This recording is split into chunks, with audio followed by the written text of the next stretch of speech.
Ever wonder why some people are driven by logic while others just seem to know things without being able to explain why? Or why one friend insists on concrete facts while you prefer exploring new possibilities? The answer might lie in Carl Jung's psychological types. Jung discovered that people primarily use 4 psychological functions: thinking, feeling, sensing, and intuition. Here's a quick breakdown. Intuition is perception via the unconscious. Sensation tells us there is a thing. Thinking tells us what this thing is. Feeling tells us what this thing is to us. One of these usually dominates, influencing how a person perceives situations and makes decisions. These functions can be either introverted or extroverted. We've already talked about what having a superior introverted function means, so if you're interested, you can check out that video. But today, we'll explore the 4 fundamental ways people engage with the world when they're extroverted, in other words, externally focused, and discover which function might be controlling your life without you realizing it. Let's first discover what happens when extroverted thinking takes control. People with extroverted thinking tend to make decisions based on evidence and objective standards. Everything in their world must conform to a logical formula that's based on external reality. They don't usually get caught up in personal feelings or subjective impressions. To others, this might make them seem somewhat distant or even rigid, but that doesn't mean their thinking lacks creativity. Quite the opposite. Extroverted thinking can be incredibly productive, especially when it's not overly controlled by external influences. However, when extroverted thinking leans too heavily on outside data instead of coming up with fresh ideas, it might just recycle existing ones, almost like thinking on autopilot. This rigid, fact-focused mindset can lead to inflexibility and even close-mindedness. People who lead with this function are often seen as reformers or critics because they measure everything against objective standards. When their guiding principle is broad and inclusive, they can be visionaries in public and social roles. But if they get too fixated on a narrow concept, they might come off as overly critical or dogmatic, pushing everyone and everything into their intellectual framework. But here's the catch. Life isn't always logical. When something doesn't fit their neat formulas, especially emotions, it often gets pushed aside. Those feelings don't just vanish. They build up under the surface, sometimes causing unexpected emotional reactions or sensitivities.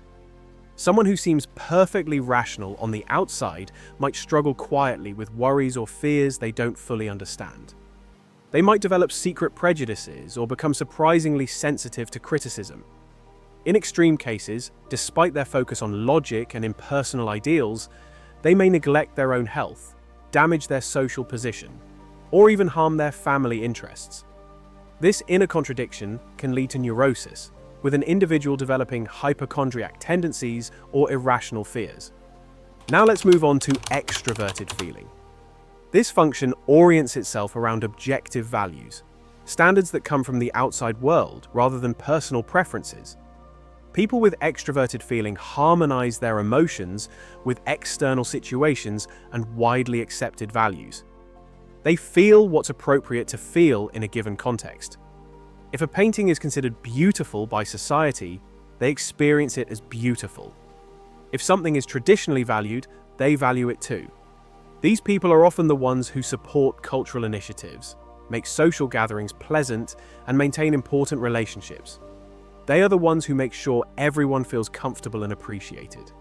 They make good companions and good parents, especially when dealing with conventional family structures. But problems arise when the object, that external standard, gains too much influence. When this happens, genuine personal feeling gets lost. Instead of expressing what they truly feel, they end up performing feelings that fit the situation. This can make their emotional responses seem somewhat artificial, like they're playing a part rather than revealing their authentic self. In extreme cases, they might seem to dissolve into as many different feelings as there are situations. They appear contradictory and unreliable because they're constantly adapting to whatever environment they're in. So, what gets suppressed here? Thinking. When logical processes are pushed aside, they go underground, becoming primitive and negative.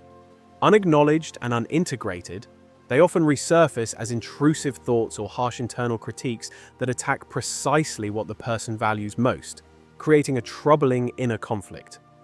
This dynamic can lead to neurosis, sometimes manifesting as hysteria, where the unconscious regresses to more childlike patterns.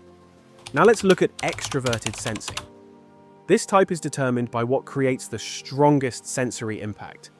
They have an extraordinarily developed sense for objective facts and tangible, concrete reality around them. These are the ones who truly live in the moment, experiencing life through their senses. They thrive on tangible experiences. They appreciate beautiful environments, stylish attire, and high-quality food and drink. Abstract ideas feel pointless or lifeless to them compared to what can be directly experienced. They take pride in looking good, creating comfortable spaces, and will even make sacrifices for style and comfort. They're constantly gathering observations about the world around them, though they don't always feel the need to put that knowledge to use. The risk comes when sensation dominates so completely that the person disappears behind their sensory experiences. Their connection to objects becomes so intense that they lose touch with deeper, more abstract aspects of life. And when that happens, something unexpected can surface from the unconscious, the opposite function, intuition, but in a distorted form. Instead of insightful, creative ideas, it often manifests as strange premonitions, irrational fears, or anxiety. For instance, they might develop jealousy fantasies or experience fleeting but intense paranoia. In more severe cases, these distortions can become obsessive, sometimes even taking on a moral or religious tone that feels disconnected from reality. If this type develops a neurosis, they're particularly difficult to treat through rational means because the very functions a therapist would appeal to are underdeveloped in their personality. Finally, we have extroverted intuition, the function that perceives possibilities in the external world. People with this function have a remarkable ability to sense what has potential, what's emerging, and what might become something new. For them, ordinary situations can feel like closed spaces just waiting to be unlocked. They're always on the lookout for exits, new opportunities, and untapped paths. As soon as they find themselves in a stable situation, they often feel restless, like they're trapped, and immediately start looking for a way out. These are the pioneers, the entrepreneurs, the ones who launch exciting projects. You'll often find them among stockbrokers, business innovators, producers, and politicians. They have a knack for spotting trends and sensing what's about to take off. What's fascinating about extroverted intuition is how quickly they abandon what they've started once they feel its potential has been realized. One day, they're passionately involved in a new idea, but as soon as it's up and running, they're off to chase the next possibility. It's not that they're careless, they're just wired to move toward the next big thing, rather than stay and maintain what's already established. The risk here is that they can end up spreading their energy too thin, always animating new ideas without fully living out any of them. They create this vibrant sense of possibility that others may take and run with, while they've already moved on to something else. But when this pattern becomes too extreme, the unconscious starts to push back. The suppressed functions, thinking and sensing, begin to emerge in unexpected ways.